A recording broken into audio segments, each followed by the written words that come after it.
Hey guys, welcome back to my channel. So I'm going to be starting a new talk interview series with people who have very inspiring stories to tell, and I'm so excited because my first guest is the lovely Misorang Natasha Seo. That was a mouthful. But she is a TV personality here in Korea and wanted a photo with the police car. So the father approached a policeman nearby and asked if they could take a photo. More than 70% of Korea's duty-free customers are foreign visitors. This is why sales here have the same effect as exporting goods out of the country. But she's got an extremely inspiring and interesting sort of life story. Despite the fact that you are still young, you have a very, very interesting life story that I would like to share with my viewers. I'm glad to be here and I'm very honored to be the very first guest. I'm the one opening it up. Yeah. Lots of pressure. I will try my best. No pressure at all. Okay, so, you know, some people, they live their entire lives trying to find their passion and trying to find what they're good at. But for you, you seem to have too many things that you're good at. Okay, first of all, you are a member of Mensa. Oh, okay, that was not in the question, but sure. You're a member of Mensa. Now, I want you to tell us what does it mean to be a member of Mensa? So Mensa, so it's basically a high IQ community. You take a test and people who score in the top 2 percentile get an invitation to join the Mensa community.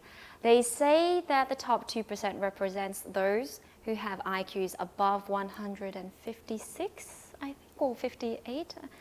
Oh, that's all. So it's basically just a test. I wouldn't say it's basically, but okay, so you have an IQ of what? What's your IQ? Well, according to that single test, my IQ is supposedly above 156, but that is a whole nother discussion. I don't really believe in IQ scores. Okay, wait a minute before you say that. What is Albert Einstein's IQ? I don't know. 156. I'm sure it's in the 200 range. It must be, right? If I he was to take that sort of test. I think it's around 150 actually, or 160 at most. But wow, that is amazing. When did you, all of a sudden you decided to just take this IQ test? So these IQ tests, they're in Korea, the Korea branch. They have exams every Saturday, or not every Saturday, but on a Saturday regularly. And that Saturday, I didn't have any schedule. I didn't have any places that I needed to be, so I thought I would take it and then... that sounds so bad.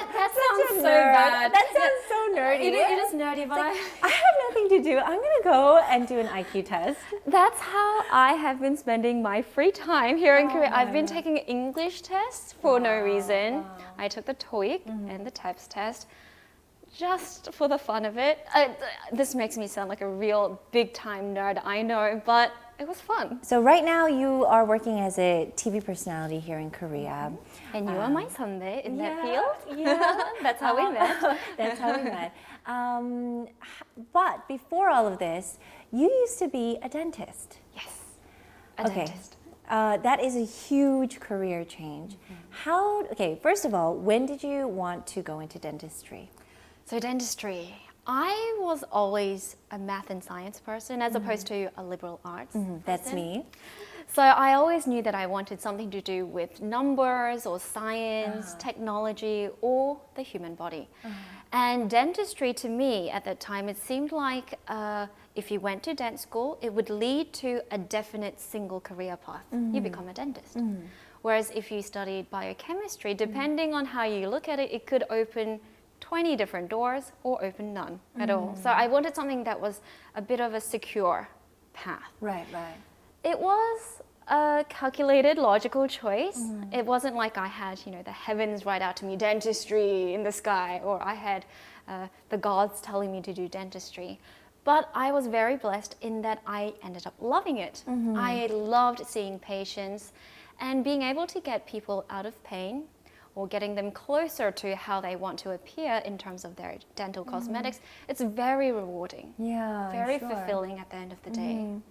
Was there any sort of influence, like you knew that you wanted to go into something science related, but when did you choose that path? Like when did you say, I'm going to go into dentistry? Was it just before university? Just before university. Okay. So to be honest, it wasn't something that I had thought about for a long time. I just did high school, just tried my best, didn't really have a specific career in mind when I was back at school. It was only when it came time for university application that I decided. Okay. You made a big move from Australia to Korea again because you are originally from Korea, and that was 4 years ago. When you moved to Korea, were you still a dentist? I was still a dentist. So the reason why I made the shift is that dentistry, it's a skill-based profession, which means that when you are in your 40s, 50s, and even 60s, you can work as a dentist. Oh. On the other hand, there are jobs out there in this world, realistically speaking, you can only try in your 20s. I mean, for example, say I'm 35 and I want to become an idol girl group singer. I mean, it's not impossible, but it's very hard, right? Right. So I wanted to take advantage of my 20s and choose a new field where I could only start at that age. Very interesting. When you made that huge change, what inspired you to do that? And what sort of told you, oh, you know what, maybe I should try this out? So I was doing dentistry, treating patients, doing a lot of fillings, a lot of root canals, extractions. And I just thought, you know, there must be something else that I could do at this time that sort of capitalizes the time, the phase of my life that I was at. And the reason why I chose broadcasting of all things was because I moved to New Zealand from Korea when I was 8, and then I moved to Australia, and then I moved to Sweden. And Sweden, that's right. well. You told me that before. so moving a lot, talking, communication was always an issue because at first I couldn't speak English, and once I spoke English, I would come back and visit my parents here in Korea. My Korean got worse, and the Korean adults would say, "You speak like a kyopo." And then when I went to Sweden, once I had my Korean and English down, they speak Swedish. So I had communication problems again.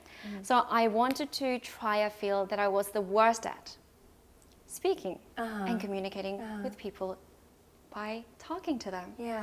And that's why I chose broadcasting as opposed to other careers that you could start in your 20s. I mean, most people don't do it that way. Usually they find something that they're good at and say, hey, maybe I should pursue this in life.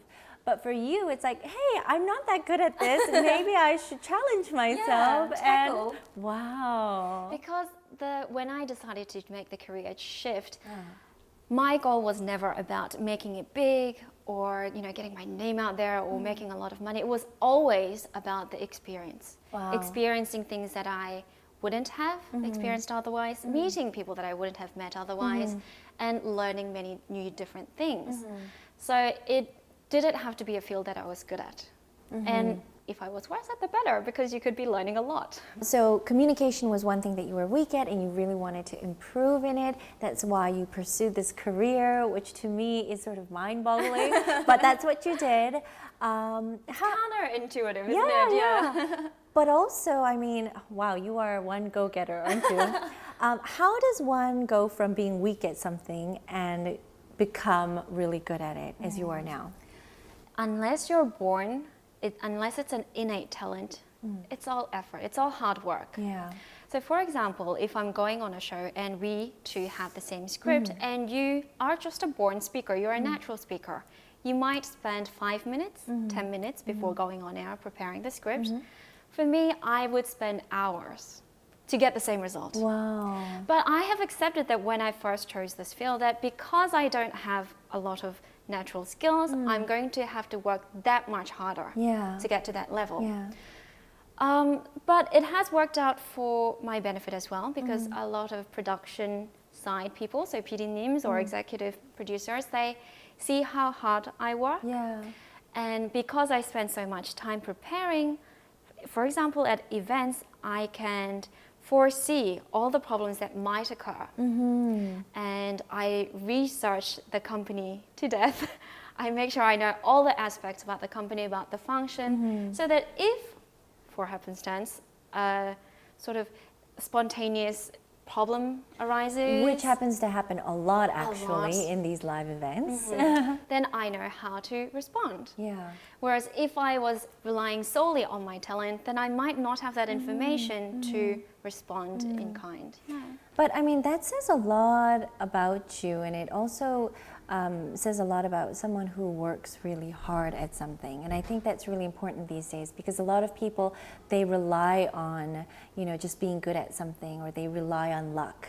But oftentimes it's really hard work that gets you to places. Right. Yeah. And the desire to stick with it through, we all have our ups and downs. Yeah.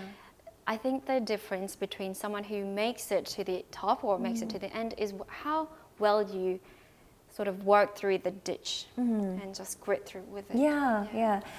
Is there a sort of favorite motto that you have or that you live by in your day-to-day life? Well, one that stuck with me for over 20 years, I would say now, is your only comparison is your potential. Your only comparison is your potential. So it means that your colleague, your classmate, or someone that you might consider a rival, you shouldn't compare yourself to them. Because we all have different backgrounds, we have different stories, we come from different starting points, and like the innate ability, we have different skill sets. So it's pointless to compare me with you. You should only compare yourself to what you could achieve, your potential. So your measure of success is whether you've tried hard enough, whether you've prepared enough to fulfill that potential. So it means that even if you came 5th in something, if you gave it your all, that's enough. Good job, well done. But on the other hand, if you are the best in your company, but you're being lazy about developing yourself, then perhaps you shouldn't be so complacent. And when you do compare yourself with other people all the time, you'll just become very, very unhappy. Depressed. And it's a self-defeating action, comparing yourself to others. Yeah, I like that. I like that perspective, because I think that really pushes you to, you know, develop yourself and focus on yourself as opposed to other people. Because we all have different paths. We all have different tracks that we're going on. Okay, being on TV, you do have to still look good, right? I mean, you gotta talk the talk, but you also have to look your best. Do you have any beauty secrets that you have that you'd like to share? Perhaps you learned over the past few years. So before I started going on TV, I did a bit of modeling while I was in Korea, and some of the tips that I picked up in terms of how to look good on camera, so being photogenic. A big part of being photogenic is knowing what to play up and knowing what to play down. Okay, what do you mean? So if I, for example, gave you a phone and got you to take a selfie, people will automatically do this and angle themselves in a certain way.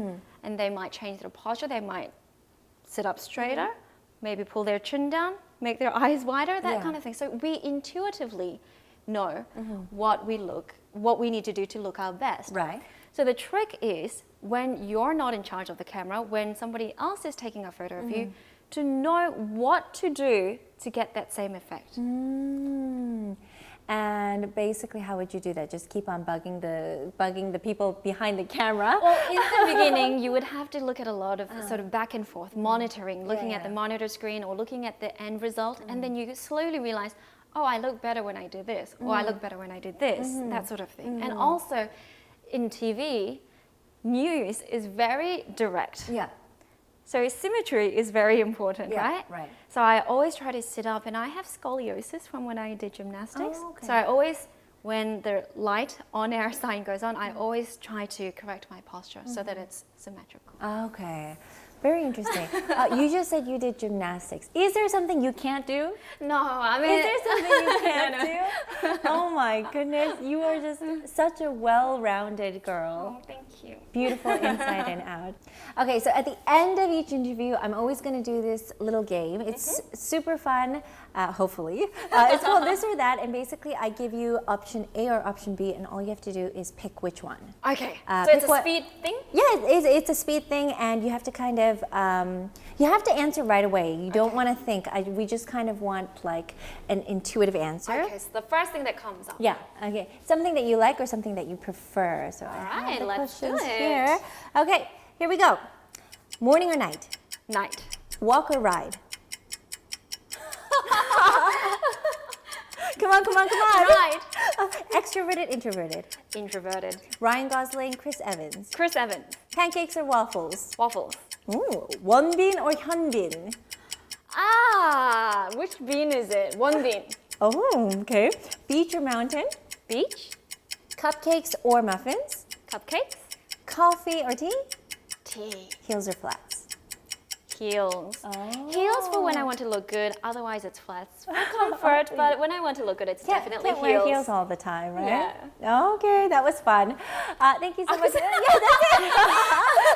That's it. Wait, where was the cats and dogs? Oh, there was no cats and dogs. Really? You I cheated, read so I took it out. So yeah, she cheated before we started I this. had a quick glance. It was just on the table, so I had to sneak. Okay. peek. I'm a little bit surprised about, I thought you would actually pick hyunbin as opposed to wonbin. Wonbin. I think Wonbin is the more classic. Oh. Lee handsome Okay, man. okay. That's why I chose him. Okay. And you picked muffins? Cupcakes. Oh, you picked cupcakes. Okay, as well. Okay. I'm a night person as opposed to a day person. I'm a night owl as opposed to a lark. What about you? I'm a night owl as well, I think, but I definitely want to be a morning person. So I'm like in the middle of training myself to be a morning person. I think the whole morning person thing, it's overrated. Is it overrated? I think you just need to follow your natural rhythm. And some people are naturally night people. Yeah, but I don't know. There's something just so, what is it? Like so honorable or so like cool. Respectable about... Yeah, just like, you know, people who wake up when the sun rises, Yeah. read the morning paper, like do all the... get 10 things done before the kids are off at school. Yeah, but naturally I do feel like I am a night person. Definitely. Yeah, I am a night person.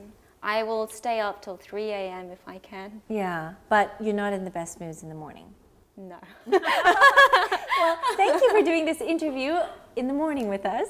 My pleasure. Yeah. Thank you so much, Misorang, for joining us. Thank you.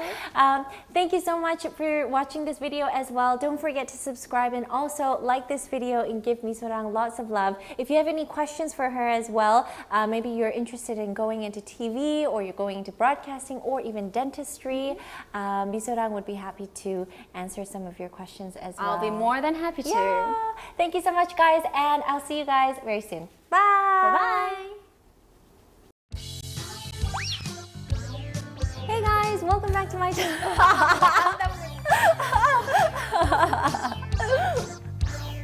That is not very Mensa-like. Hello, Dahi.